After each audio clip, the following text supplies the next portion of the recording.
It's October 7th, week 6 of the NFL season, and we are back here, Fantasy Now Plus, to talk about all of the waiver wire ads and maybe drops that you need to look at heading into week 6. Before we get into the show, be sure to like and subscribe this show. All the links for all of our social media can be found in the description below. Let's get right into the show. It's going to be a busy week.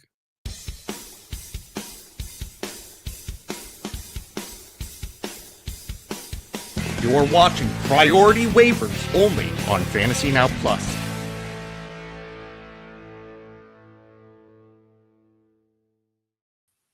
Charlene, we are back for another week of fantasy football. Week 6 is here. How did week 5 go for you?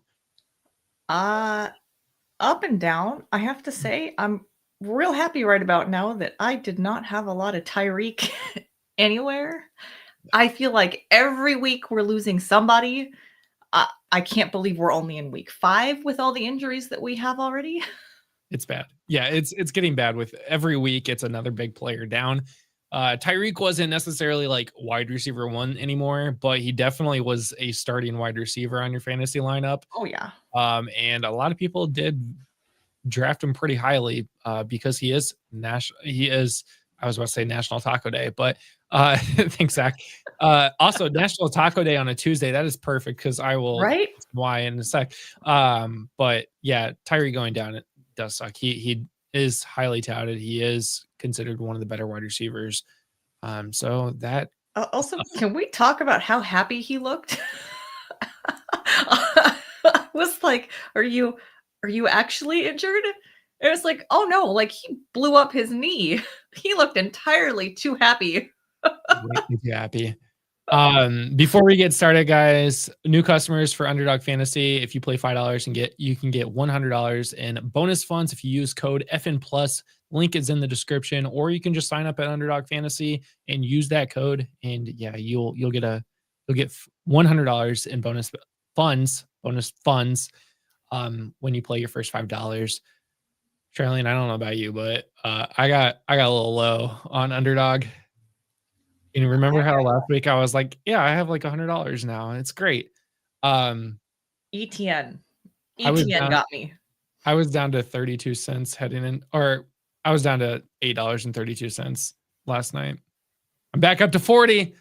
Hey, there you go. Thanks for a play last night on Monday night that I didn't got my money back. That was about it.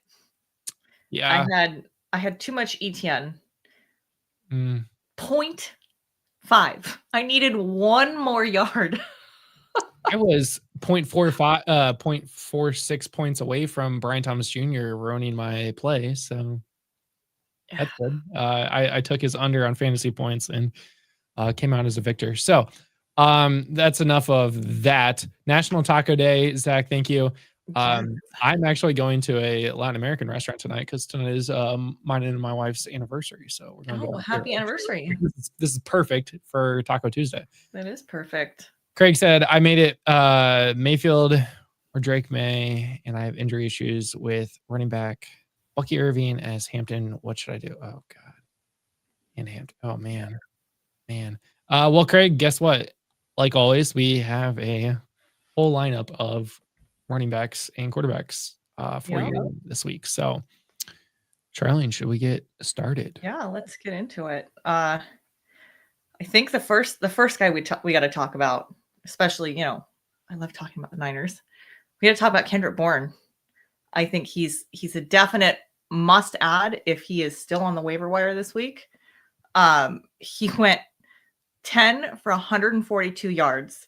That connection that he has with Mac Jones from the Pats, it's alive and well. It's real. It is real.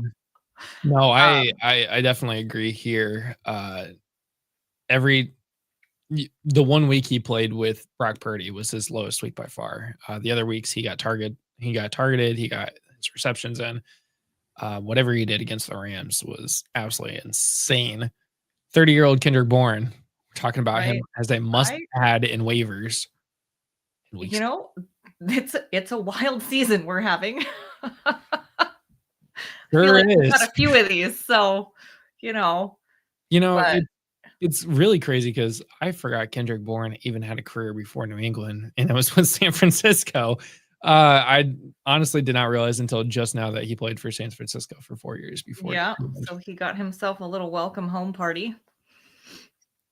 So we're pretty thrilled with that. I think even with Pearsall and Juwan Jennings, I mean, they're injured. It seems like I don't know if these guys are going to be 100% at any point in this season the way this is going. I feel like as soon as they're well enough to play, like they come back in and then they're banged up again. If that's the way the season's going to go.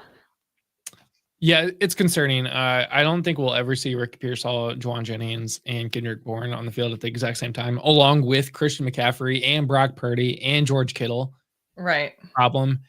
So I could definitely see, assuming either Juwan or Ricky's out, Kendrick Bourne can be an option. Now, when Kittle comes back in 2 weeks, we'll see how that works out. But if we got to see how it shakes out. Yeah, if you're down for the count and you need a wide receiver and you need a win, Kendrick Bourne's definitely should be on your list to be picked up. Only rostered in 3.9% of leagues. He should be there. And if he's not, that sucks. Even in sleeper, he's rostered in 37% of the leagues, which is definitely inflated for like best ball and stuff like that. So in dynasties and stuff and all those. So Bourne should be out there. If he's not, you're playing in a deeper league. But if I know I have a league where it's the shorter bench, I'm going to be picking up Kendrick Bourne this week. I think that's a solid. And assuming Mac Jones keeps starting, I'm a little bit more concerned when Brock Purdy comes back as well. I agree with that too. But as far as we know, I mean, it's early in the week, obviously. As of right now, it's not looking like it's going to be a Brock Purdy week. And if that holds up and it's a Mac Jones week, Kendrick Bourne all day. Here we are, hoping that it's not a Brock Purdy week. I know. Here we are, hoping it's Mac Jones and not Brock Purdy playing football. That's crazy. Hey, Mac Jones looks good. Mac Jones does look good. So you got a quarterback, so yeah. Will, if a philosopher, we're going to talk about some of these guys. So just stick around. Next up, Sam Darnold. Do you want to talk about Sam Darnold? Sure. Sam Darnold obviously is there. Rostered in 23% of the leagues. He scored 28.6 in a shootout, an absolute shootout with the Buccaneers, which honestly, the battle of the former Panthers, as one could put it. Do you think anybody from Carolina was looking at this game going, where was this? Where was all of this? Like, why did we trade our entire future for Bryce Young when we literally had this right here? Probably, I'd assume so. But 28.64 points last week against Tampa Bay. He's had a pretty good year after the San Francisco game. San Francisco week 1, he looked like the Sam Darnold of old. No touchdowns, no interceptions, 150 yards. Bad. It's a pretty formidable defense he was up against, though. Yeah. Since then, Pittsburgh 17.8, New Orleans 16.7, Arizona 16.1, 28.6 against Tampa Bay. He's got Jacksonville and Houston coming up before a bye week. So you got 2 pretty solid weeks coming up for him. And here's the real factor. He is Jackson Smith-Njigba. Like, that's the biggest one there. Right. Njigba has more receptions that are more than 20 yards than any team has total. Like, of all of their own players. JSN being on this team is going to elevate Sam Darnold in the way that Justin Jefferson elevated Sam Darnold. So my theory of, was it Justin Jefferson or was it Sam Darnold as the Vikings? Right. Why it's still holding up, right? It's still like, is it JSN or is it Sam Darnold? At what point is it just, okay, Sam Darnold's just good? We won't know this, I think, ever, unless JSN goes down. And we're not wishing that because we can't take any more injuries. So Sam Darnold, I think, is an ad. You have to get him if you're down a quarterback. We're looking at bye I think of Wentz and Stroud this week. So it's not like crazy that you have to go get a quarterback. But if you're searching that waiver wire every week because you have a Brock Purdy or someone else that's hurt, Sam Darnold should be on your list. I mean, he's definitely a serviceable quarterback. In 5 games, he's gone 98 of 134 passes for 1,246 yards, 9 touchdowns, 3 interceptions, QB rating of 78.8. So you could definitely do worse. Yeah, and QB7 over the last 3 weeks, which is what 5, 4, 3, all but week 2 and 1. Obviously, I was about to go into individual week. I want week 2 through 5, Justin. Quick. QB 10 since week 1. He's QB 14 on the season, so 4 spots if you remove the first game as a Seahawk. That's a starting quarterback. Yep. I am more confident saying, remove week 1 out of the equation instead of saying, let's remove week 3. Let's look at 1, 2, 4, 5. It shows more confidence in what his ability is on that team. Right.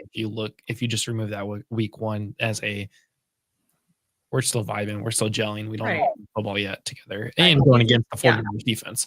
So absolutely a startable quarterback. Yes. If you're in a super flex or a 2 QB league, and you've got Geno Smith, let's say, as one of your quarterbacks, as I do in a couple leagues. Sam Darnold over Geno all day. Yeah, absolutely. I have Geno in a league, and unfortunately, every backup quarterback is picking. But so when JSN was bad as a rookie, was it JSN or was it Shane Waldron? No, it was just rookie wide receivers don't always pan out right away, and then they have breakout seasons, and it's just how it is. But it was Shane Waldron. The answer was Shane Waldron. Next up, Theo Johnson. Oh, Theo Johnson. I mean, he is saving this team. Malik Neighbors went down. I was going to say something about Darius Slayton, but apparently he injured his hamstring. Granted, he really wasn't doing a whole lot before that happened, but we don't know if it was bothering him during the game before he actually went out with the injury. So I'm not going to write him off yet, but Theo Johnson only rostered in 5.5% of leagues. How is that possible? At least that's what it was yesterday. I don't know what it looks like today. 8.8. 8.8. So, all right, we had a little uptick. A little bit of a bump.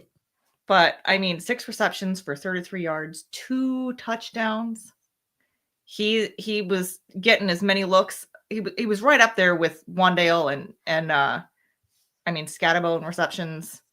He's getting the red zone targets.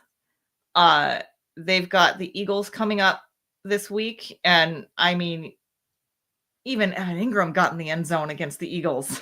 So I think he's definitely a solid pickup this week. Yeah, if we're looking at the target share, Wandale Robinson had 7 targets last week. And I'm pretty sure, Theo Johnson also had 7. So the two of them led the way in targets. And with Cam. So a running back, wide receiver, tight end, Noah Bar. All of them had 7 targets. Darius Slayton got hurt with only 5 targets, so that is a bummer for that in general. So you can see where that offense is going. The only thing here is that Theo Johnson actually, did something with his targets. He got in the end zone twice. He got in the end zone once last week, with the week before against the Chargers. He still ended up with double-digit points. It seems like when Jackson Dart came in, Theo Johnson became a thing. And Josh and I have talked about this for many years now. What is the rookie or a first-year quarterback's favorite target? the most reliable one, which just so happens to be the one that also blocks for him, and that's the tight end. Look at Spencer Rattler and Juwan Johnson to start the season. Juwan Johnson was a tight end 1 at one point this season for multiple weeks. Taysom Hill. Well, we'll get there. But when you look at young quarterbacks, their favorite targets tend to be the tight end position. And once you make that connection, that's not going to go away. Theo Johnson should be pretty good. Now, he's got Philly, Denver, and then Philly again. That could be tough. We'll see about that. But I think he's definitely worth an ad. Because Denver's tough. Philly. You think about what they used to be and you go, oh, that's going to be tough. Then you look at 2025 season and go, oh, right. That's not what's happening right now. Yeah. But so, I mean, Theo, I think should be getting picked up. If we look at the sense of what tight ends are doing right now and what he is doing right now, yeah, he's tight end 19. But give him 3-4 more weeks, and that should be up in the top 12. Right. He's got to balance out the first 3 weeks of Russell Wilson. Yeah. So. Yeah. Next. Only up from there. Yeah. Hopefully. I'm gonna let you talk about Michael Carter because of the week. If you picked Michael Carter, you're looking great. If you picked DeMarcado, Mr. Run it 75 yards and drop it right before the end zone for your first NFL career touchdown. Don't know anything about that from experience. Did not watch Jonathan Taylor do that last year. Did not watch A.D. Mitchell do it literally the week before for his first career touchdown that ended up being a fumble through the end zone. He's a hands-on learner.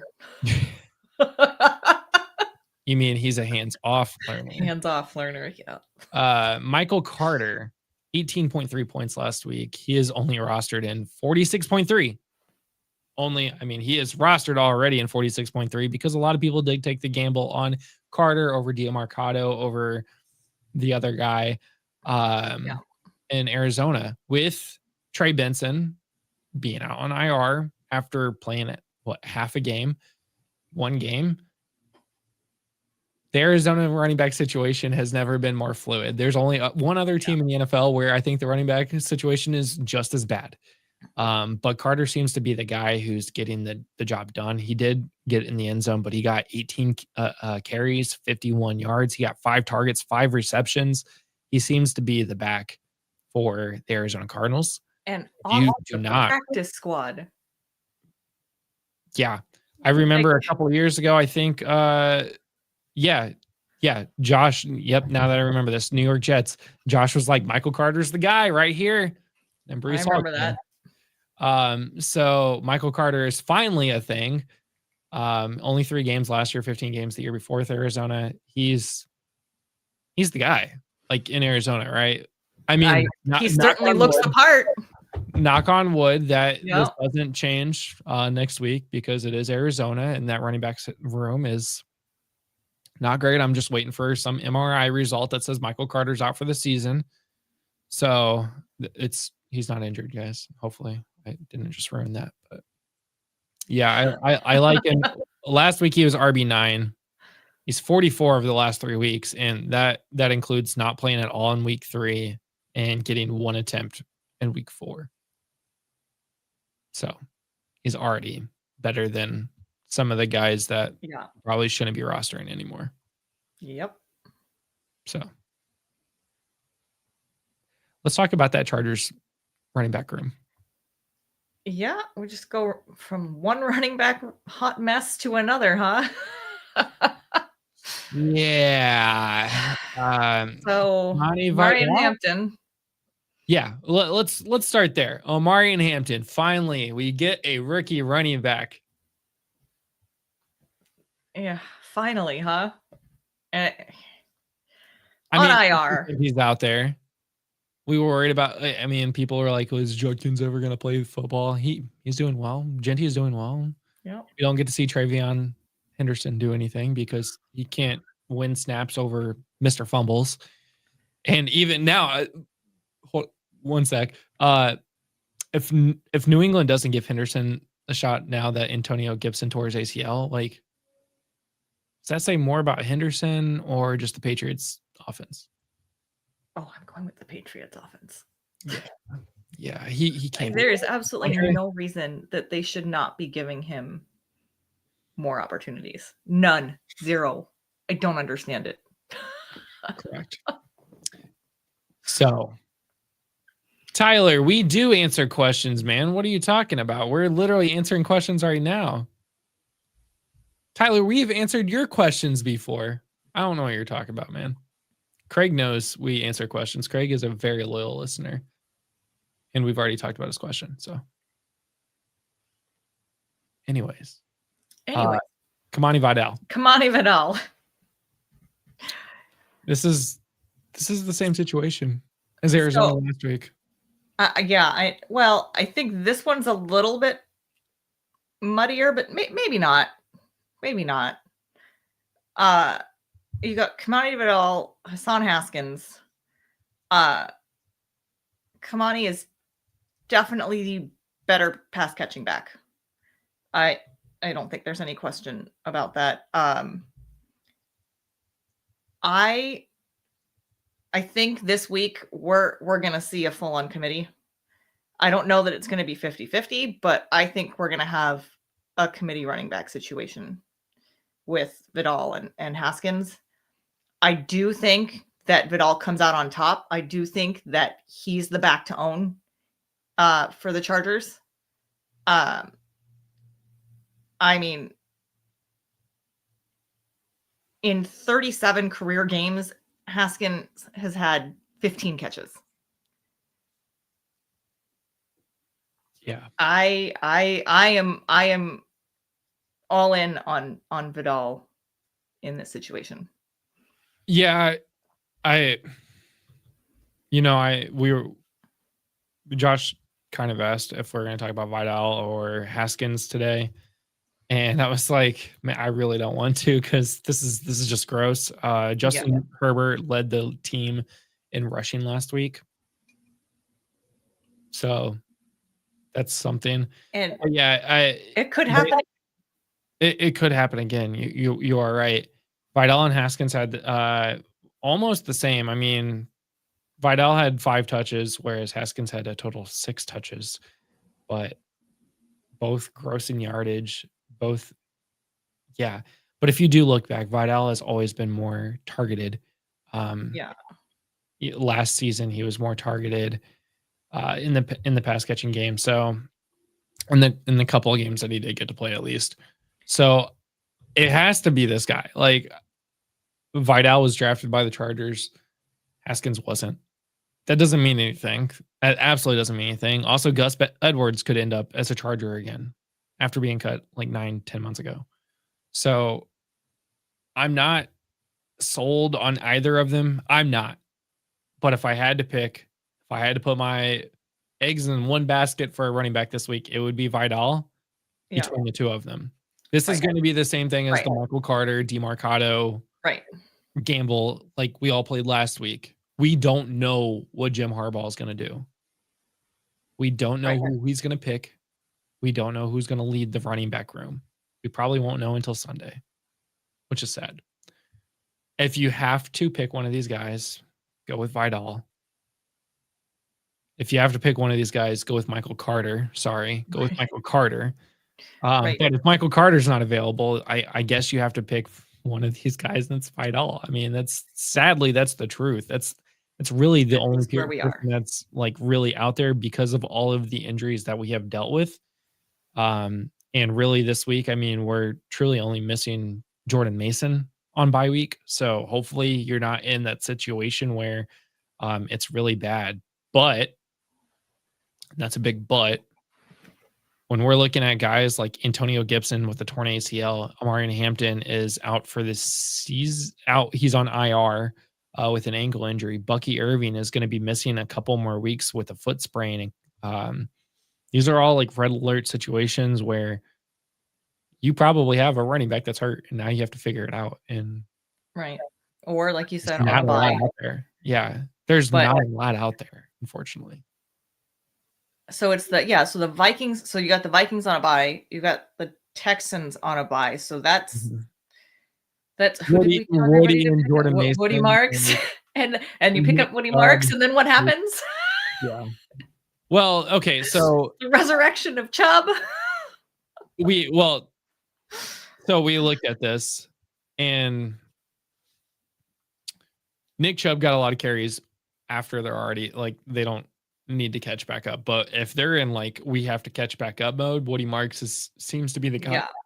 They were way ahead. They like I don't think there was any worries about them losing that game at that point. So against Baltimore. So yeah, Nick Chubb got the workload there over Woody Marks. They pulled Woody out.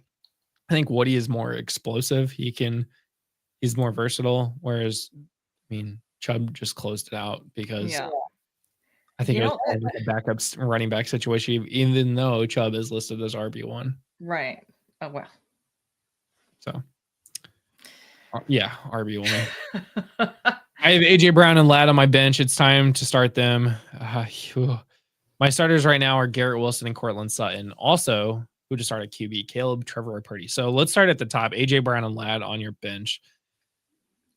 I have AJ Brown. I'm perfectly happy with AJ Brown staying on my bench. I don't know what is happening this season, but I'm having a real hard time putting any faith. I have a hard time putting any faith in AJ Brown right now as well. Ladd McConkey is interesting because he has not been good. However, no running back room. There could be a lot of short dump offs, and that could be Ladd's bread and butter. I'll give credit to Josh. Josh mentioned this morning that this might be the way to get Ladd McConkey more involved in that offense is by having no running back room. So you have to pitch these things off quicker to Ladd and the other guys. So Ladd might get more utilized now is all I'm really trying to say. Right now. And I see that happening before AJ Brown actually like becoming AJ Brown again. So yes. As far as Garrett Wilson, Cortland Sutton, like that's fine, right? Yeah. Sutton's Sutton's doing, and Garrett Wilson. It doesn't matter who's throwing him the ball. He's doing well. Cortland Sutton is doing great. If you only have to start two wide receivers, Garrett Wilson and Cortland Sutton are that's it. Done. Like I would rather start them than both AJ Brown and Ladd McConkey. Same. As far as who to start at quarterback, you got Caleb, Trevor, and Purdy. Well, not Purdy because Purdy most likely is not playing this week, so that's easy. Trevor is playing the Seahawks. Seattle at home, and the Bears have Commanders. Washington on the road. So it's a rematch of that Washington-Chicago game last year where the Bears gave up the win at the very end. Oh, man, this is tough. I lean towards Caleb Williams. Ditto. I lean towards Caleb Williams. He's got better options that are actually playing ball. Looking back at Trevor Lawrence's 27 points, one of those points, 6 of those points came off of a rushing touchdown at the end of the game that he almost took a sack on. Like he luckily got out, but I mean, do we expect him to get literally rushing touchdowns ever again in his career? That's 12. No, he looked terrible yesterday. So we're talking about maybe not just yesterday. He's looked terrible. Yeah. 12 of his 27 points came off of 2 rushing touchdowns that he let me check my notes here, has never scored on in a single game ever in his career. So without those, you're looking at 15 points. That's not great. It's not great. And I don't know where did Brian Thomas Jr. go? Like, is he finally becoming a thing again? Oh, 12 points. Yeah, no, that he finally did okay. Yeah. Trevor Hunter finally got going. Well, and that's the problem is I mean, BTJ, Brenton Strange, like they're out there, but they're having to rely on Trevor Lawrence to get them the ball. And it is, I mean, through 5 weeks, it's been so volatile. You just don't know. I mean, the consistency is just not there. I can't trust. I know we just saw a Trevor shootout with Lawrence. Seattle, but Trevor Lawrence is no Baker Mayfield. No. So I would start Caleb Williams here. It's Yeah. And we don't even know if Purdy's I playing. think So that's easy. Yeah, yeah. I don't think yeah. I don't think Purdy's playing. I think if the Niners are smart about it, I don't think that Purdy is playing. I hope he's sitting until after the bye week. It would make the most sense. It would make the most sense since Mac Jones is doing well. We've got a winning. We're what 4-1 right now. If we drop a game, we're still good. Yeah. So I mean, I don't see why they would try to rush Purdy back. Speaking of Mr. Mac Jones, worth a look this week, is what you're saying. I think he might be worth more than just a look, especially, I mean, we've been talking about all the injuries. We've been talking about the buys coming up. CJ Stroud on a bye, Carson Wentz / JJ McCarthy on a bye. If Mac Jones is in fact playing this week, fire him up. Fire him up, fire up Kendrick Bourne, and let them do their thing again, because that was a lot of fun to watch.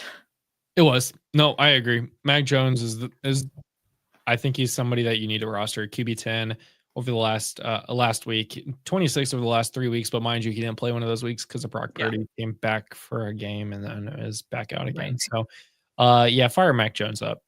Yeah. I'm 3-2 with CD, Marvin Harrison Jr., Rashee Rice, and Emeka Egbuka at wide receiver, and JT is really only starting running back. Should I trade Dowdle and Marvin Harrison Jr. for Bucky? Bucky's going to be probably missing a couple weeks. Do we have a status on wow, what's his face from Carolina? Good Lord. Chuba, yeah. Do we have a day-to-day still? So yeah. We don't know. I mean, 3-2, you don't want to fall to 3-3. That's the thing. So if you can get to 4-2, you look really good. If you're 3-3, that is tough. Trading Dowdle and Marvin Harrison Jr. could be worth it to get Bucky, but again, Bucky might miss 1 or 2 more games still. You're fine at wide receiver, I think. CD, Rashee Rice is going to be coming back this week, right? Is it? He was gone for 6 games. It's this week, no, right? it'll be after. No, it's the next week. So he'll be back week 7. So Egbuka, CD hopefully should be coming back. Man, I don't know if I pull that trigger yet because Chuba might not play, which means Dowdle's the guy. Bucky is 100% most likely not playing. Rice won't be playing. CD is up in the air. So really you're looking at Egbuka. I think I would keep Egbuka and Marv for 1 more week. Let Marv get more value because his value has been increasing over the last couple of weeks or the last 2 weeks. So let him get a little bit more value. They've got Indy this week. He's actually coming home to Indy, where his dad played, but he's gonna go up against some weaker defensive backs. Let him get some points here, and then increase his value, and then go get a better running back. Is my opinion. Jason, I hope that answered your question. Next up on the list, do you want to talk about Jake? Jake Tonjes, my local boy. 1 more week. 1 more week of Jake. 5.7% of leagues 5.7% of rostership in leagues. 17.1 points last week. This is going to be a guy that if you still need a tight end, you got 1 more week of him because I think George Kittle does come back the following week. And that's what it's looking like. And it should be his team again. He should be the main target. I don't know how much Tonjes will continue to get. He might actually get involved because they have no wide receivers, so he could be valuable down the stretch as well. And you But never it's know. not going to look like this. It's not going to look like it currently does. No. When Kittle comes back, I think he takes over this offense again. Agreed. So if you need a 1 week flyer, Jake is your guy. Jake is But your a guy who, if you do need a long-term flyer that's not named Theo Johnson or Jake, AJ Barner looks like a barn burner. He apparently, you like what I did there? I like that one. That's good. 24.3 points last week, 7 targets, 7 receptions. Again, this was a shootout. He had, just like Theo Johnson, got in the end zone twice this week. He got in the end zone once the week before. But this is his third double-digit game this season so far. So I'm liking the usage that AJ Barner is getting.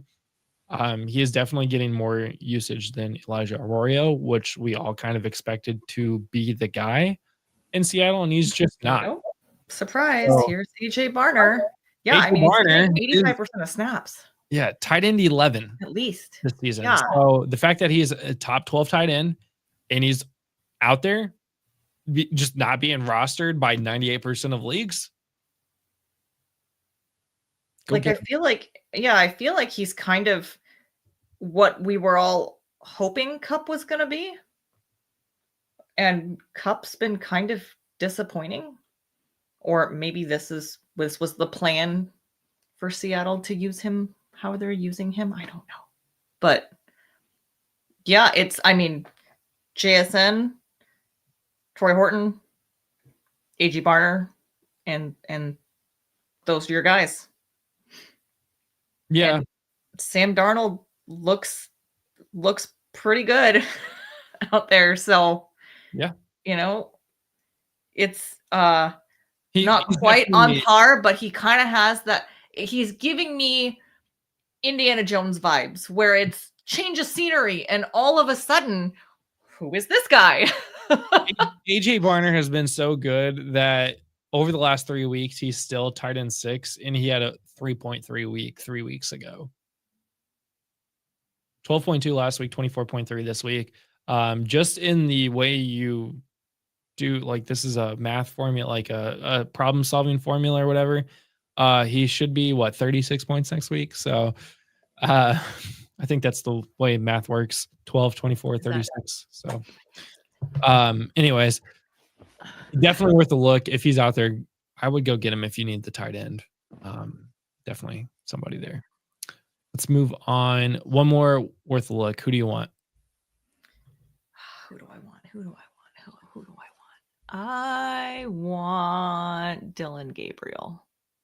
Let's talk about me about Dylan Gabriel. Yeah, because I'm not on the same boat as you are with Dylan Gabriel. So I honestly, for his first start, it looks good. He looks solid. He doesn't look flustered. He's very calm and collected. I'm not saying that oh my God, he's amazing. Go run out and get him right now. But he looked good, and it's kind of the same thing. If you need a quarterback, if you're starting Geno, I would play Dylan Gabriel over a lot of these quarterbacks. He looks consistent enough. He looked consistent. 19, no interceptions. Yeah, no interceptions, 2 touchdowns, only 190 yards. That's hopefully when he gets back to the States they get him worked in more. First career start is always a weird one, so this could go up. This could also go down. I think he's definitely worth a look if you need that quarterback. I'm playing the Steelers this week. Yeah, if you can't get Mac Jones or Sam Darnold, sure, go look at Dylan Gabriel. I don't know how long this is going to last, but I feel good about this. I don't want to get ahead of myself. I don't want to get super excited, but I think based on what we've seen that it's only going to get better. So I think he's worth a look. Yeah. He's not a must grab, but I think he is definitely worth a look. Again, if you are hurting at quarterback, I would pick him up. I have picked him up in some of my leagues. So I'm not rostering him, but maybe I'll miss out on him. That's fine. I'm 3-2 and 13. You're in a 13-team league. I'm hoping you meant 12-team league. 3 wide or 14. 12 team. Yes, 12 team. Okay. 12 team, 3 wide receiver. Okay, there we go. In a flex, half PPR, 4-point passing touchdowns. Trade my wide receiver for Lad and Bo Nix for Jaden. Yes. Yeah. My owner week. Yes. Do it. Yeah. You could grab Unanimous. Sam Darnold if you don't want to trade Lad and Bo Nix. But Sam Darnold is not Jaden Daniels, so I would make that trade if somebody's offering me Jaden Daniels for Lad and Bo Nix, I would 100% take that. I don't know that they're going to be willing to give up Jaden Daniels for Lad and Bo Nix. That's the only thing. So, but I like the thought. If that works for you, works for them, then definitely go with that. Hopefully, they also think Hopefully that works Lad is going to finally break out. We'll see.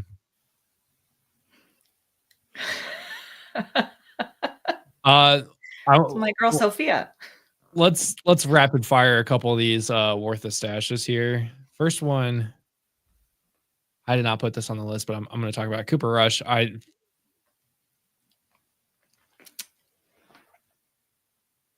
This was like an absolute like. If you're picking up Cooper Rush, right.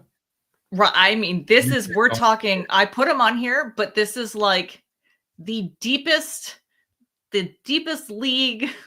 Like you are desperate at quarterback and you need somebody. If Lamar doesn't play again, I never thought Cooper Rush would be this bad, but oh man, he's got the Rams. He is a potential starting quarterback. I would almost consider. And that's it. I would just not playing a player at that point. Like he's got the Rams coming up this week, who should be better than Houston. They're going to get after him a lot quicker with no offensive line. Then they have a bye. Lamar should be back by Chicago in week 8. So I don't know that I necessarily would waste. I get that he's going to be a starting quarterback, but like he is at this point QB 32 on my list. Including I would take him over a 0. And I say that because I've just watched, I don't know how many matchups where somebody won by less than a point. That's fair. That is fair. I mean, if you're talking about Cooper Rush or an empty box, I mean, man, I guess I know 3 interceptions still got him 4 points. I'm saying it's so bad. And hey, while we're on the gross train, maybe we should talk about Taysom Hill. Transition from one gross thing to the next. Taysom Hill. Yeah, we're talking about QB hybrids here. It actually, I think Sleepers only marked him as a tight end finally, not as a QB. 0.66 points in his return back to playing. I mean,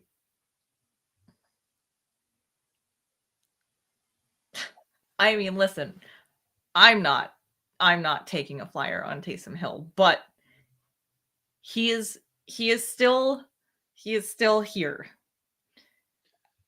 I know we're trying not to make fetch happen, but it's still happening in this case.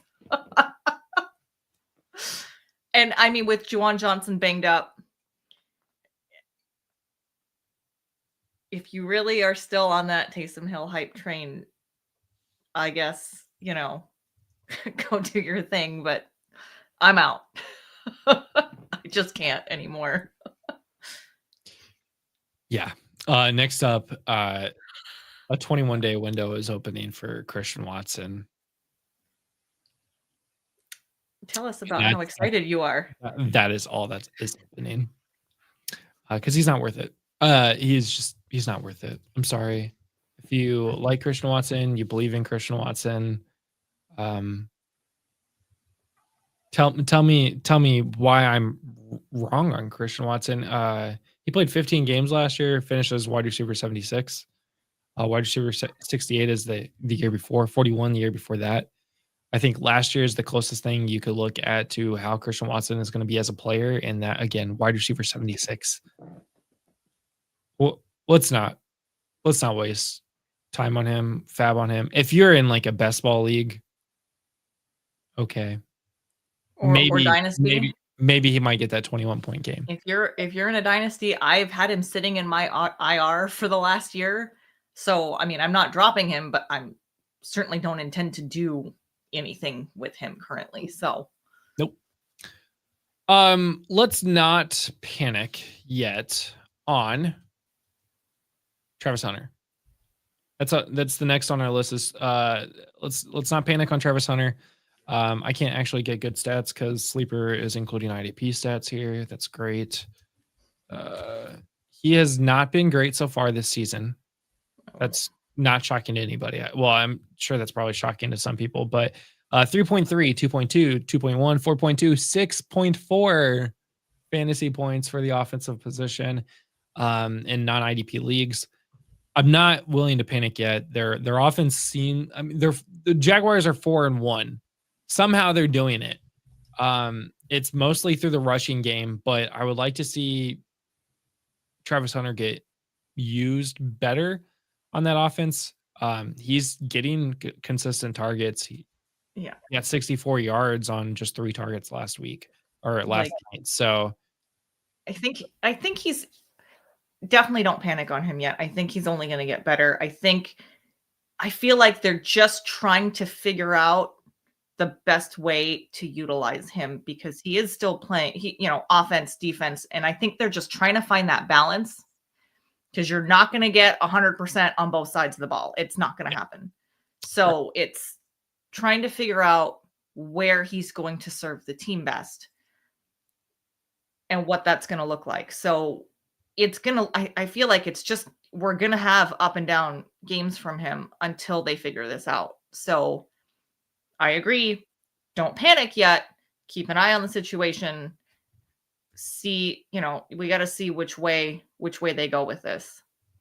Yeah. If you're in an IDP league, then I think, definitely hang on to him. You might not be starting him. I have one league where I am starting him.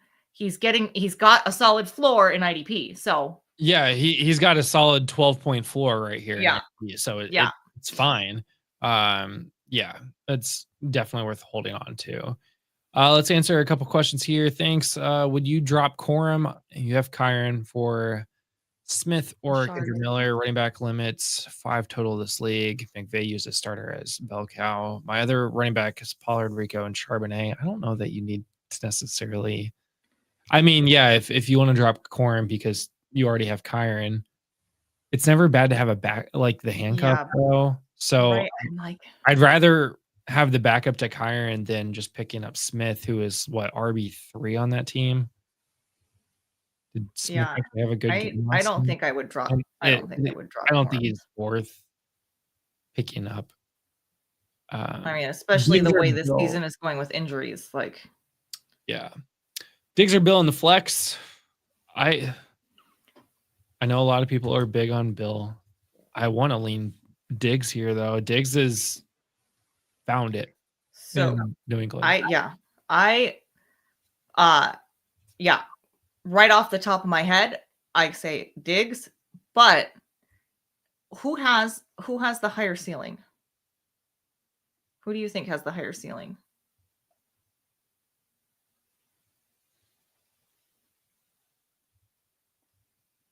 New England doesn't really have any other receivers, any other players outside of Hunter Henry, other than Diggs. Bill seems to be so. Diggs has a higher floor, in my opinion, than Bill does. Right, Bill and that's where I was going next. Is we already know who's got the lowest floor. Yeah, so we're looking at Bill against Chicago or Stephon against New Orleans. I lean towards Diggs here. I think they've got that figured out. I could be wrong, but looking at this, I mean, I don't want to discount touchdowns because that's how you get points, but I mean, 12 of 27 points came from 2 touchdowns. What if he doesn't get in the end zone those 2 plays? We're looking at 15 points instead of 27 points. I mean, if Diggs didn't even find the end zone last week and he got 24.6. 16.1 the week before, still hasn't found the end zone. So what happens when Stephon Diggs does find the end zone? We're looking at a lot of points. I'm going Diggs in the flex. I'm still leaning Diggs too. But yeah. I think it depends on what you need. I mean, if you can afford to just take the flyer on Bill and you don't have to worry about that super low floor that he's got, I'd consider it, but I usually go with the safer play that has upside, and that's definitely Diggs. So I agree. Now, with that being said, RJ Harvey or Bill in Dynasty, I'm going Bill in Dynasty. I'm fading RJ Harvey. Sorry, Charlene. That's fine. I honestly, I am too. Higher floor or higher ceiling. Trey away Tyler Warren, Bucky, and Sutton for ARSB, Hurts, and Kamara. Tyler Warren. Okay, so we're looking at one of the best tight end 3, an injured running back, and Sutton, who's doing really good, versus one of the best wide receivers in the league. Right. A quarterback that should be doing better. But he's still doing well. That's the problem because he's Jalen Hurts. So even when his team is falling apart, like, and Kamara is still putting up good points. Kamara is the hardest part of this for me. He finally got targets, but he didn't get a lot of rushing. I'd be curious what your quarterback situation looks like and what your tight end situation looks like outside of Tyler Warren, because it's really hard for me to give up a top 3, top 5 tight end. Because once they start breaking away from the rest of the pack, the top 3 look much different than 4 through 7. Right. And that looks even bigger. That's even a bigger gap from 8 through 12. Right. There's always those giant drop-offs with tight ends. The tight end position, the drop is huge. And he's got Tucker Kraft. They've got Tucker Kraft and Stroud and Murray. Here's Amon-Ra or Sutton. Kraft is doing well. Yeah. It's really down to me. It's, do you want Amon-Ra or Cortland Sutton? Do you want Bucky or Kamara? I think I lean towards wanting to have Bucky's upside over Kamara because Kamara could get traded. We don't know. And he's not, I mean, yeah, Bucky's going to be hurt for a couple more weeks. That is tough. But when Bucky's playing, Bucky's killing it. Even missing a week, he's still RB15. Again, Tyler Warren, top 3. I think your quarterbacks are serviceable to get you through right now. So I think I'm keeping away Tyler Warren, Bucky, and Sutton. That's my opinion. Really, the biggest one there is Amon-Ra St. Brown. Hurts again, QB5. So, I mean, you're looking at, so he's got, let's say, Sutton, and then he's got his QBs are Stroud and QB 17, Kyler Murray, or QB 15, CJ Stroud. Right. And then Sutton. Like I almost lean the other direction, which is absolutely no help. So I'm sorry. You know, you have Tucker Kraft. You have the ability to expend Tyler Warren for that. Yeah. I would just see maybe what he has instead of what they have instead of Kamara. That's my hiccup is I would rather have Bucky over Kamara, but I would rather have Jalen Hurts. But I feel like the rest of the pieces outweigh that Bucky versus Kamara decision. That's why I am leaning. Yeah, just do it the other way. Make that trade. Who won the Chargers backfield? I think it's it's Michael Carter. Kamani Vidal he's is available. the gamble that we are taking over Yeah. Hassan Haskins. Vidal But the answer is Michael Carter. Yes. Lamb or JSN rest of season. Oh. And then we have one more question, and then we're gonna finish this thing off. I'm thinking JSN again, 20 plus targets or 20, the most receptions over 20 yards. Yeah. On the season, and he has more than any other team has combined. So I'm thinking JSN in my opinion. I want Lamb to be good. And Lamb will be good when he comes back. I mean, Dak is having a killer season. I'm worried about Jake Ferguson once Lamb does come back, but hamstring injuries suck, and that could be they linger. They linger. So I'm with you. Nah. The answer is nah. Okay. Okay. I am all out on Ridley. Did you see a comment on our Ridley video, the short that I cut from last week?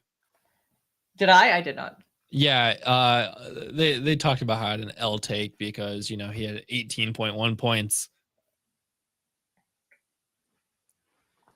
Okay. Come on.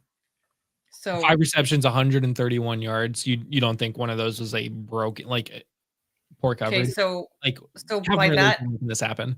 By that measure, then are we gonna put Troy Franklin up there? Right. Or are we gonna put? I mean, Ridley's not. We've got a long list of guys that have had one huge breakout game and then done absolutely nothing otherwise. Yeah. So, I mean, is that where we are? If we want to look back at last season as a comparison with his other season on Tennessee, started 8 points, 24.7, 3.9, 2.5, bye week, 0.9, 7.2. Then he had a 22-point game, and then his 22-point game came in week 8, and then his next single-digit game was not until week 13, and then he only had a week 15 was a single-digit game as well, mostly all double digits after he got going. But he had that 24.7 game at the start of the season that gave you that glimpse of what he is to become. He hasn't had that. This was his glimpse in week 5. I understand it's Cam Ward. We're still trying to figure out what this offense is. I don't trust Brian Callahan to go back and go, hey, yeah, Calvin Ridley's a thing. Let's make that happen. Yeah. I do not trust Calvin Ridley. Other people can. I'm fine missing out on Calvin Ridley being great because I don't trust him. Because at any point this season, he could just disappear again. I don't trust Calvin Ridley. If you have Calvin Ridley, trade him to somebody that does trust Calvin Ridley. Yeah. I don't. Yeah, I mean, there's still a handful of people out there that are riding the Ridley train. I'm not going to lie. I was totally on him before the season started. Yeah. I thought he was going to have a great year. I thought this was going to be like Ridley time, and I could not have been more wrong. And thankfully, I also had the wherewithal to grab some Io Manor. Yeah. Yeah. So Justin Fields or Sam Darnold. And then we have to get through these last people. I am going Darnold because Justin Fields is playing the Broncos in London this week. Oh yeah, I guess it is. If it's this or that this week, then yeah, I would. I mean, if we're talking this week, yeah, I'm Sam Darnold. If I'm going rest of season, I'm going Justin Fields. But if it's this week, I'm going Sam Darnold. Yeah. Need a waiver pickup? Do I go Haskins, Vidal, or Kareem Hunt? Michael Carter. Vidal. Vidal. The answer is just Michael Carter, guys. No, I think we said the gamble is Vidal.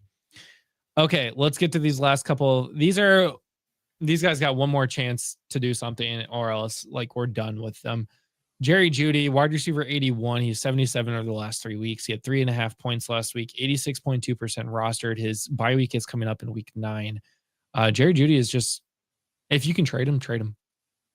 But I don't. Nobody's trading. Yeah, I'm out. I'm out on Jerry Jeudy.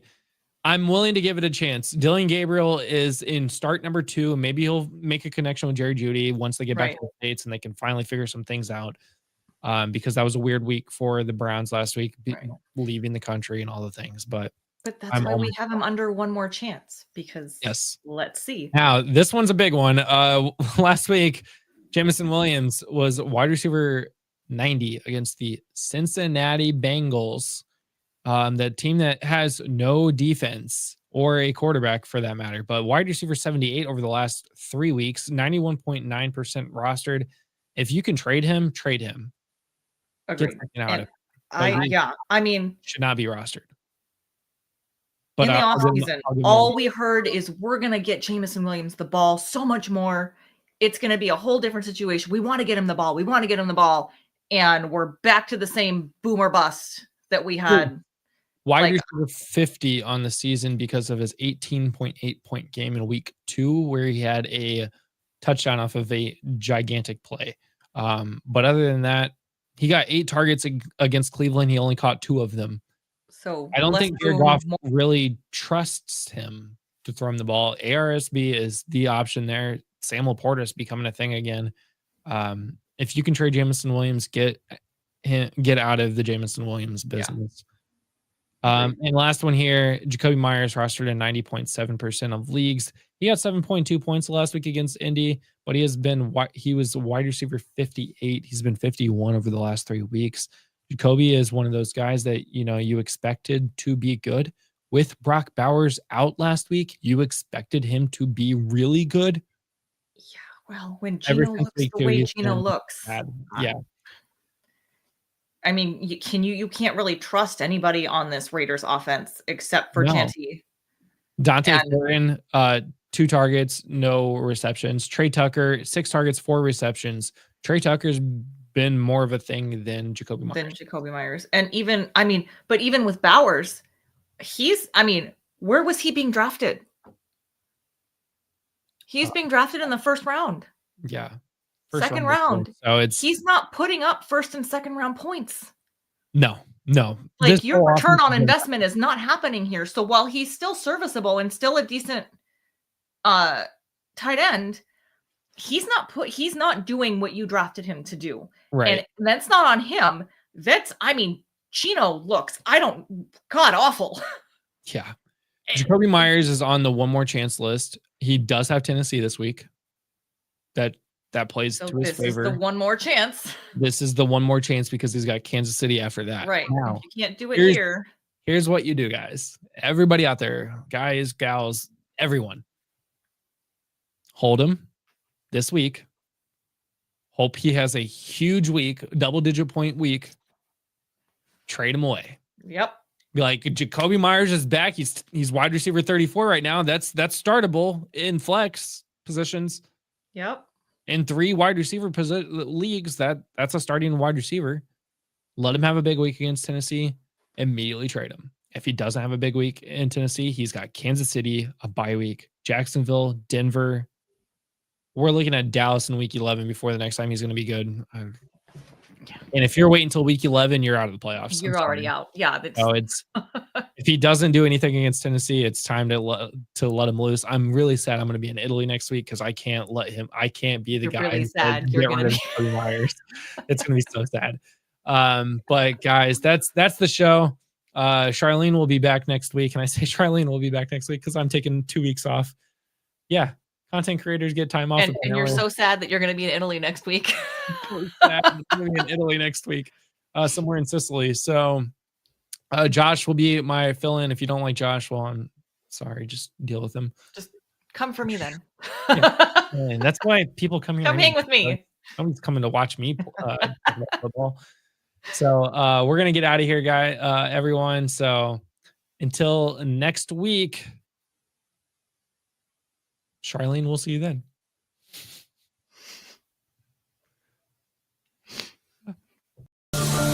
Thanks for listening. Be sure to like and subscribe wherever you watch or listen to podcasts. We'll be back next week for more ways to win your league.